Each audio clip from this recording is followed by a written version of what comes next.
Thousands of ethnic Tatars have fled Crimea following Russia's annexation of the Black Sea Peninsula. Authorities in Lviv, western Ukraine, confirmed that over 1,000 had arrived in their area alone. The refugees, many of them women and children, took just a few essentials before fleeing from Crimea.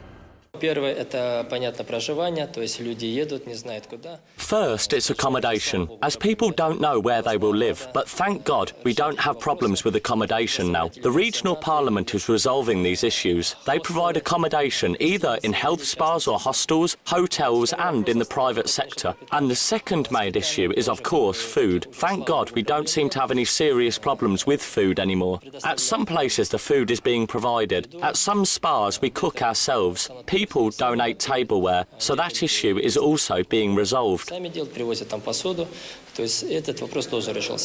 Tatars resided in Crimea prior to the territory being incorporated into the Soviet Union. During the reign of tyrant Joseph Stalin, the Tatars were purged from Crimea. Many of them returned following the collapse of the Soviet Union, but now there are fears that Vladimir Putin will ethnically cleanse the peninsula once again.